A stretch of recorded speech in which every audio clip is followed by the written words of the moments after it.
we didn't certainly play well enough to win the game in any phase, and that's coaching, that's offense, that's defense, and that's special teams. So we didn't coach well enough, we didn't execute well enough, and they beat us in every area. And I look at that, and you go back and look at everything leading up to that game.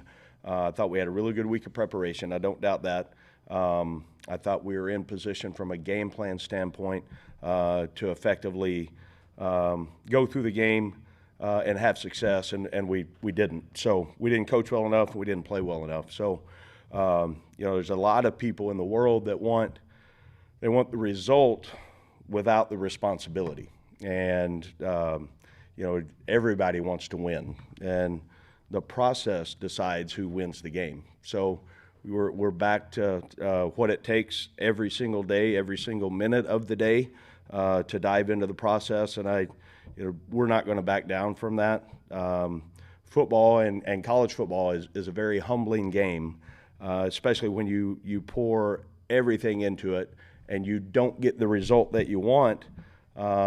It's difficult, but it's also what drives you as a great competitor to get back into the winner's circle. So I do believe with very strong conviction, we're eventually going to break down this wall where winning is on the other side. So I won't stand here and make pointless comparisons or irrational opinions.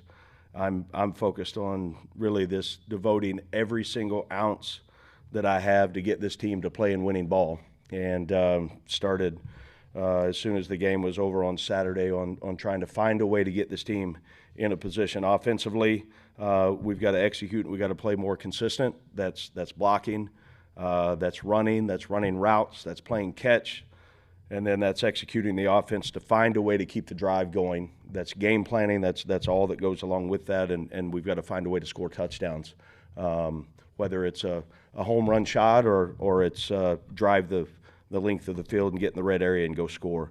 Defensively, I believe we need more disruptive plays on early downs, first and second downs. That'll help us in our third downs, in my opinion, to be able to get off the field. We had too many of those situations the other day that we were not able to get off the field.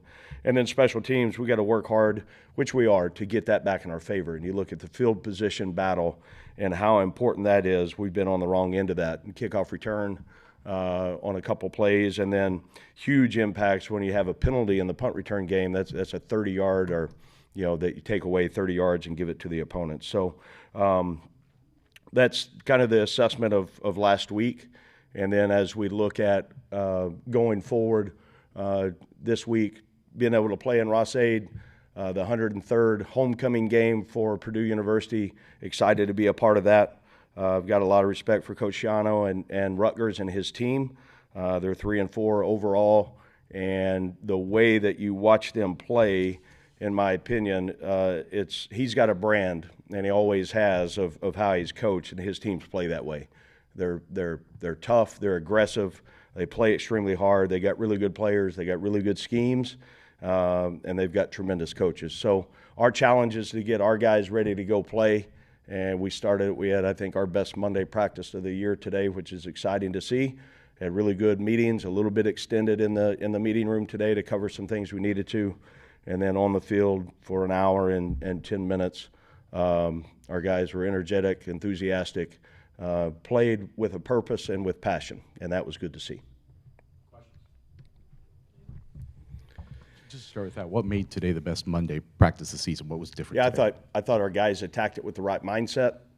You could feel the sense of urgency, and then I thought in all three phases, fundamentally, we became a better team, and I thought we were deliberate about our actions with that. And I think on both sides, especially when we went some good on good, there were good on both sides with enthusiasm that I thought led the charge today. Obviously, we saw Ryan out there today. Didn't look especially limited or anything. Josh said there's still an evaluation going on there, but was there a renewed conversation this week as to just based on performance in the last game, if that need to be revisited, or is he the starter? No, he's our starting quarterback, and I don't. Right now, I would list him, going into After today, I would say it was be doubtful. There's a difference in practicing and no contact and executing a game plan. So we've got to train multiple quarterbacks, which we will. I think Malachi continues to improve. Bennett Meredith does as well. But if he would be a doubtful at this point on where we're at in the game plan. Going off that, was Saturday an opportunity to see what Malachi could do with extended reps in a game? No, I think we know what he can do. Excuse me. Got great confidence in him because of the way he's prepared since he's been here, and he needs to play within the call, but also he needs 10 guys around him to play really well, as every quarterback does. You've got to you get the play call, and then you're counting on guys to go execute, and you got to have 10 guys play really well. And I think he did some good things the other day, and I think there were some times he didn't have the opportunity to let the play out because we did not perform in winning ways at a number of spots around him. Where do you find the balance on letting return men be athletes and make plays versus making the smart decision and fair catching or whatever? Because like you said, you pinned yourself back a couple times. Yeah, there were a couple times. The one specifically when it hit the ground, we didn't do a great job of communicating, getting in position to number one, alignment from which direction we were going on the field, where the wind was. We had moved the returner up. We didn't get aligned properly to start the play. And then the ball hung up a little bit longer, and we made a bad judgment call on that. So there's not anybody that has had more reps in special teams than our football team. So we've got to take that and then go put it into real game and execute. And I've got a lot of confidence in our returners because I've seen them do that. We've got to go do it in the arena when the lights are on. Charles was just talking before we came in here, and he said, you wouldn't know this is a 2-5 team with the way that we're approaching this. Is that maybe the hardest thing is to make sure guys kind of stay up when things have snowballed the way they have and keeping them excited and enthused? Well, I think it comes down to, are you a competitor or not? And the truth of that comes out and when you get the opportunity to go practice or meet or then Saturday play the game, how will you respond? So if any indications are what we look like going into today, I got questions answered in the meetings and how we performed on the field today, and then the pursuit of trying to capture that and then even elevate it more with fanatical energy and emotion. That is what we're chasing, and we'll get there. Barry, in the midst of a losing streak, how do you keep everybody up and going? I think you look at the opportunities that are there for us to have a chance to go compete and play the game, for us to continue to build on this process of building a winning program and organization.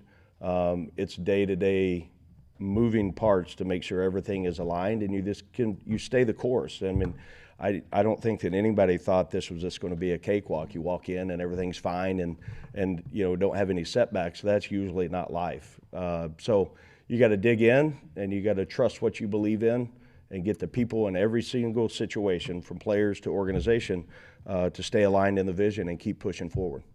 Have you ever been part of something like this before in your coaching career? I have. Can you kind of remind me where that was at? Missouri, one year we started 1-5. We ended up in a bowl game. Memphis in 2012, we won 4 games. 2013, we're a much better team, and we won 3 games. And then we came back in 14 and won the conference championship in 10 games. First year as a head coach at Missouri, we won 4 games and then qualified for 3 bowl games the next 3 years. COVID year, 2020 at Arkansas, defensive coordinator. It was a shortened season. I think we went 3-7. There's been some really good, and there's been some that, man, you just got to keep fighting. You got to keep swinging, and nobody cares, right? You wake up and you pour everything you got into the program, and at the end of the day, you know that you did every single thing you could to move the program forward. And if you did that, you're making progress. And we've come a long ways since January, and we got a long ways to go. I'm not confusing that message. What's been your message to the team since the final whistle Saturday? I'd keep that between me and the team. Any update on Miles Slusher, who left the game and never returned Saturday? He was limited today at practice, and hopefully we can get more activity tomorrow from him. Other questions for Coach? Smiley Bradford being a St. Louis kid. Say it again. Smiley Bradford being a St. Louis kid. Did you have any familiarity with him as a prospect before you got here? We did. Yeah, I'm trying to think what year he would have came out and where I was. I think I was at UNLV. I know his high school well, know his high school coach really well. A great program he comes from, and we know a lot of the same people just from, my familiarity with the city and recruiting that place for a long time. How are you seeing kind of the arc of his development as a guy who flashes a lot and is obviously still striving for that like next level of? Yeah, just the consistency, right? A lot of young players have that. He does. He's got the ability. We're excited about the progress he's made, and I think, continuing to prepare the way he is, he'll continue to play better, and excited about what his future looks like for us. Any more questions for Coach? All right. Thanks, guys. Have a great week.